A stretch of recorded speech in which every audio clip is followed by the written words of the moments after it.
Udahlah Bang Uto, nggak usah lah apalagi bela itu Joko Widodo. Memang dia nggak punya ijazah, UGM, ya, nggak punya. Itu bodong itu dari Pramuka Senen itu paling diproduksi. Gitu aja Bang, ya. Jadi jangan ikut-ikutan membela seperti itu. Kan Abang pernah kita ngomong-ngomong, kita harus berdasarkan sains. Gitu. Ya, waktu di Jakarta maupun di Cirebon, kita harus percaya pada sains. Kalau kesaksian itu kan bisa itu menipu, kan gitu Bang bilang kan. Ya inilah sainsnya Bang. Ya skripsinya tadi ya, Kas Mujo bilangnya pembimbing, padahal nggak ada, baik di lembar pengasahan skripsi maupun di prakata. Abang juga dulu nyusun skripsi di UGM, masa yang namanya pembimbing nggak ada? Padahal diakui Joko Widodo mengatakan waktu saya datang mau bimbingan skripsi, saya dimarah-marahin, baru datang langsung saya pergi karena marah-marah. Gitu di video itu. Ini udah berapa kali saya ulang-ulang ya supaya publik ini dipenuhi dengan informasi tentang bagaimana Joko Widodo membuat skripsi palsu. Inilah Bang. Abang lihat dulu tahun 85 Bang Uto. Ya, ada nggak ketikan seperti ini? Coba lah Bang. 85 nah ada orang pakai printer, pakai IBM, komputer, kan nggak ada, ya. Apalagi lah, ya Universitas Rakyat, ya. Ini nggak ada itu.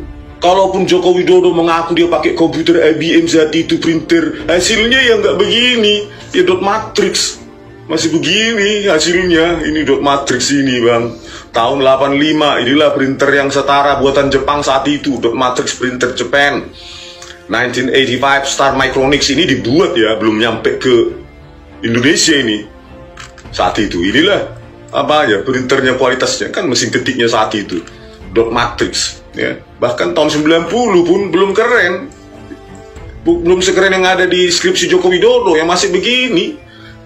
Ya, nggak ada teknologi saat itu. Kalaupun ini skripsi Joko Widodo, Abang bersikeras ini Joko Widodo skripsinya, maka dia harus datang dari masa depan, dari tahun 95 ke atas, ya sekitar 10 tahun setelah 85 lah, ya paling cepat itu dia datang dari tahun 95, terus datang mengeprint pakai Windows dengan Windows Operating System ya, karena tahun 85 masih disk operating system. Masih kasar dia, ya masih pakai apa itu CW, ya, WordStar maupun Lotus itu masih seperti itu dan tampilannya kasar, ya, seperti ini, ya tahun 85 ya begini nih sekitar ini kasar, garis-garis, pixelated, pixel-pixel.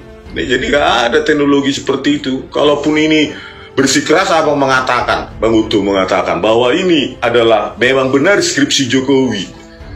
Aduh Bang, ya forensik itu nggak bisa ditipu-tipu. Teknologi itu punya development time, waktu evolving, berevolusi dia, ya nggak tiba-tiba jatuh dari langit, muncullah printer dengan teknologi very smooth, inkjet laser dan lainnya. Nggak bisa Bang, itu perlu evolving time, waktu evolusi dalam hal teknologi. Nggak mungkin tahun 85 begini Bang Uto. Malu kita sebagai orang Batak.